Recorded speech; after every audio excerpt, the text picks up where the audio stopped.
The world tells us that a good marriage doesn't fight, but a truly healthy marriage doesn't avoid fights and knows how to fight in ways to create resolution and deeper relationship inside of your marriage. When you're fighting with your spouse, most of the time what ends up happening is you build resentment inside of the marriage when you have unresolved fights. You put up walls and you destroy intimacy. And as the man of the house, I want you to think about for a minute the last couple fights you've had with your wife.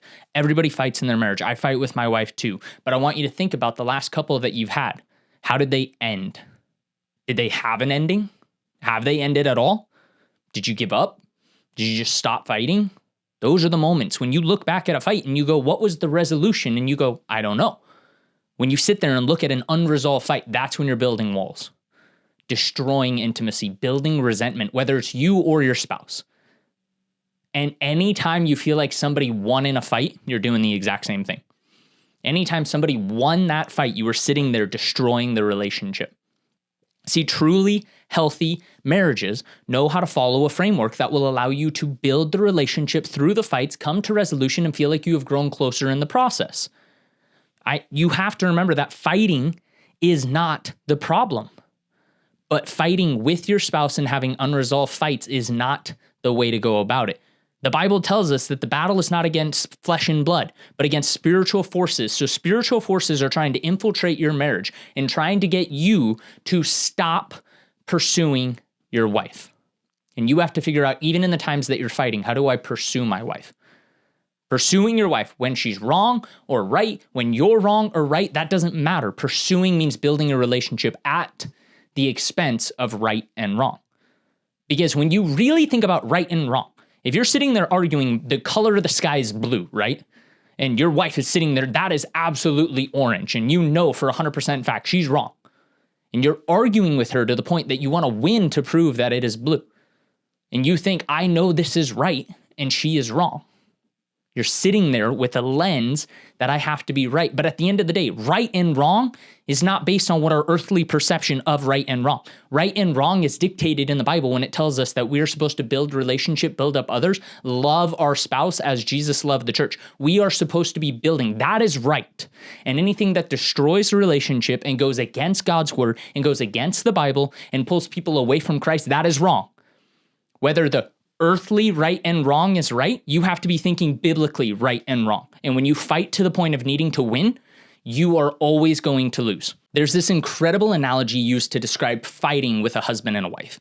And it's this constant battle of how I see things versus how my wife sees things. And you're always going against each other. And because of it, there's no winning in that. When you can remember that the battle isn't against flesh and blood, but it's against spiritual forces, that's when you can start to try to see things through your wife's perspective. And this is where you can start trying to build a relationship. The analogy describes that every male on the earth views things through a blue lens, right? They see the world in a blue lens.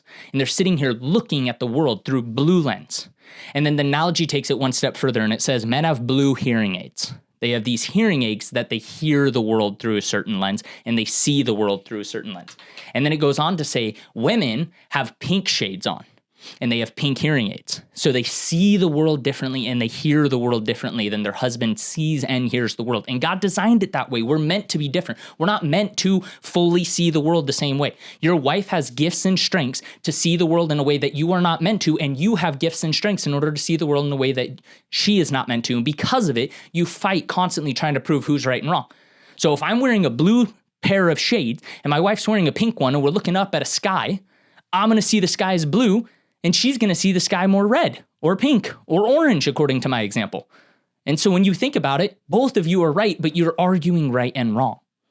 You're arguing who is right in a moment when both of you are right according to your perceived perception of a situation. So at the end of the day, right and wrong, according to what the earth says or the world says right and wrong is, doesn't matter. But when you put it in biblical context of what is right and what is wrong, that's when you're able to start seeing that whoever's right in the fight doesn't matter. If we're building relationship, we're in right. And if we're destroying relationship, we're in the wrong. The framework that my wife and I use that has helped us start to reshape our fights, that has allowed us to grow deeper in relationship, come out of every fight with a clear expectation and feeling like we are growing closer together through fighting, to the point that my wife and I literally will have fights and then turn around, put this framework into place, and immediately feel like that fight was needed for us to grow deeper and closer. Most people fight and it destroys a relationship, puts up walls, and you get further away from your spouse. But when you can learn how to fight in a way that pulls you closer together, that's when fighting becomes a power tool inside of your marriage. And you learn how to fight differently when you know how to put this into practice. Because people immediately associate fighting as a negative thing inside a marriage. People associate fighting as a negative thing in the world in general. Conflict is something to be avoided, but at the end of the day, conflict can grow relationship faster than almost anything else when you can learn how to do it in the right lens. So my wife and I developed this good fight framework is what we call it, right? And it follows 3 simple practices. Anytime you have a fight with your spouse, whether she started the fight or you started the fight, it doesn't matter. The number one thing that ended up happening is there was an unmet expectation. Somebody had an expectation of how something was going to go. You come home from work and you asked your wife to do the dishes. Your wife comes home from hanging out with her friends and she asks you to take out the trash. She didn't do the dishes. You didn't take out the trash. There was an unmet expectation. One of you did not follow the expectation that the other person had. Now, the issue that this brings is that expectations are self-reflection. I have an expectation of how my day will go, how my wife will operate, how I should function, how my kids will function throughout a day. I have an expectation. When those expectations aren't met, conflict arises, but it's because of me. I bring out the conflict when my expectations aren't met, but that's my fault. So I have to be willing to identify what is the unmet expectation that I had in this situation. Most people sit down and go, I'm fighting with my spouse because this didn't happen. No. You're fighting with your spouse because you had an expectation that your spouse would do something, say something, or act a certain way. You had an expectation. Now, the question always comes down to, did that expectation get communicated? Or was it simply just take out the trash? Not an expectation that when I come home, the trash will be taken out, because that will show me that my husband is willing to step in and do his share of responsibilities.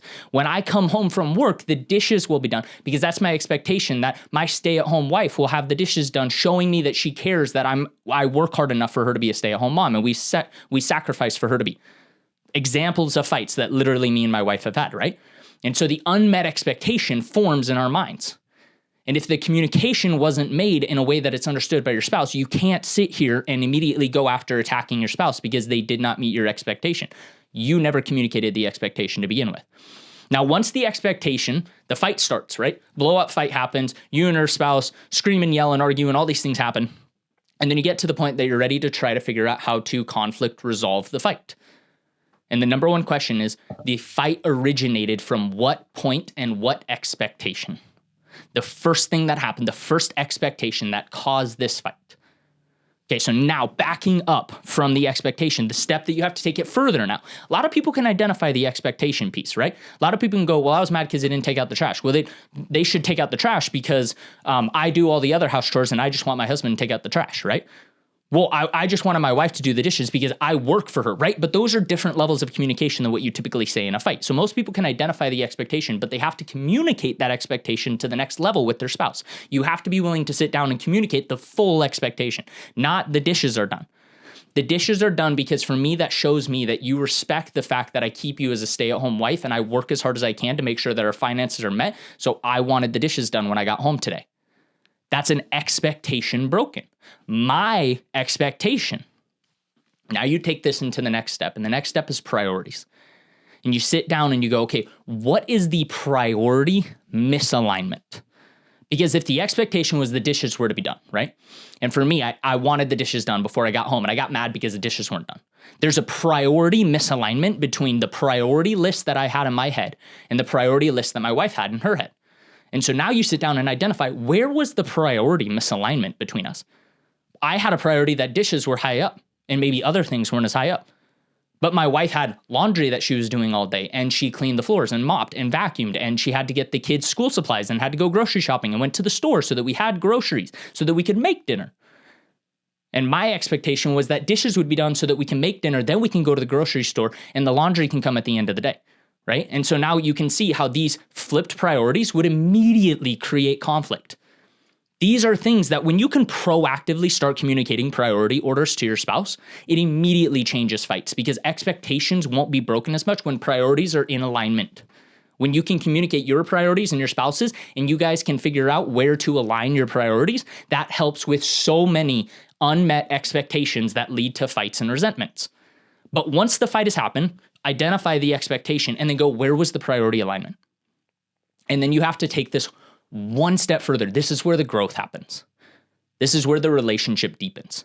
You've already identified an expectation. Cool. Now you're communicating. You're truly communicating at this point. There's a priority misalignment. Cool. Now we're communicating together. We're building the relationship together. Now, how do we take this one step further? And it's the boundary. Where is the boundary that needs to be met? What is the boundary that needs to be in place in order for this to not happen again? The trash needed to be taken out in order for my wife to feel like I respect what she has done for the house, and my chore is to take out the garbage. I did not do that for her. I broke her expectation. In her priority list, that was top, and for me, it's such a small task that it was so low. We identified the balance in the priority misalignment. Now we go, what's the boundary that needs to be in place?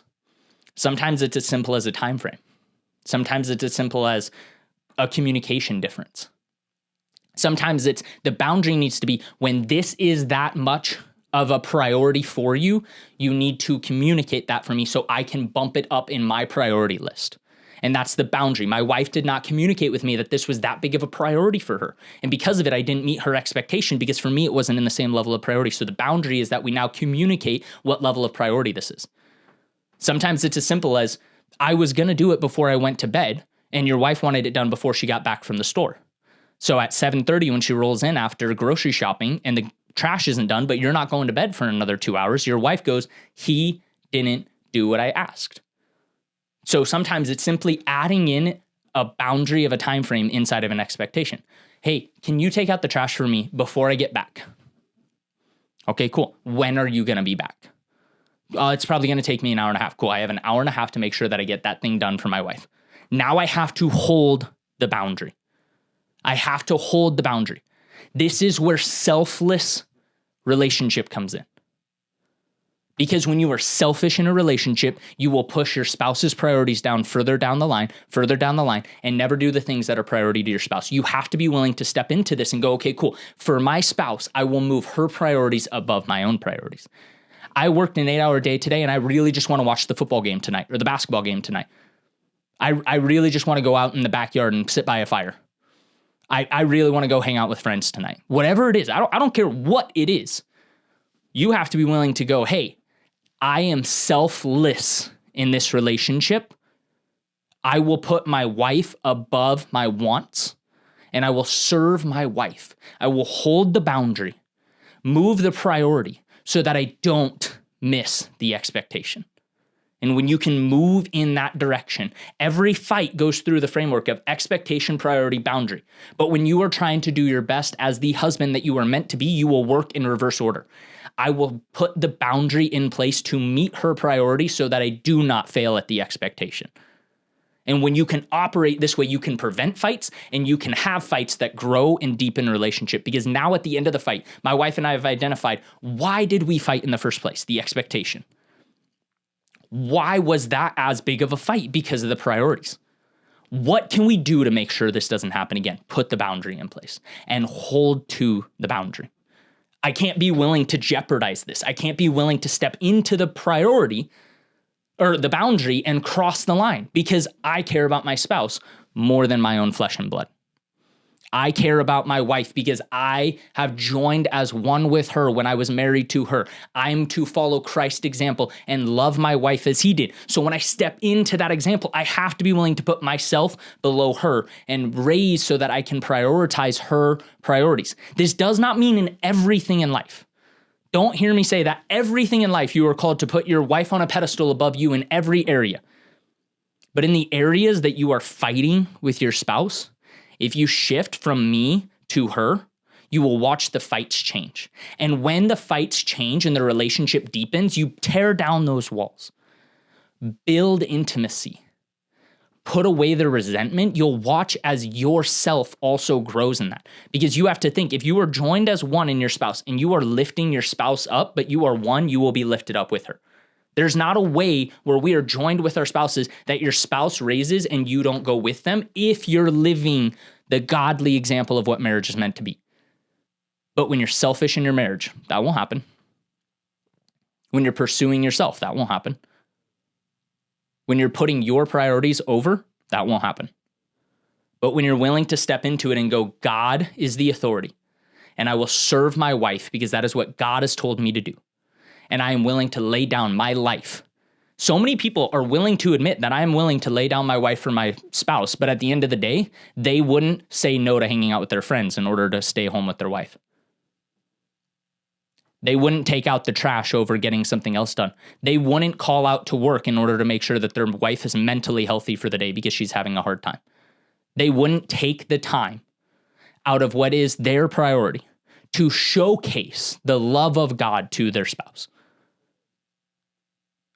Spending this next week, I want you to think, what was the last couple fights that you had? What was the expectation? Where can you identify the boundary issue?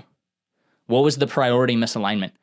Start reverse engineering it, going, I want to make sure that I have a boundary in place so that I can meet my wife's priorities so that I don't fail at meeting her expectations. And if you do that, I guarantee you'll see a shift in how you start operating on a day-to-day with your wife, but also you'll see as when fights happen, you'll grow when you go through this framework with your spouse.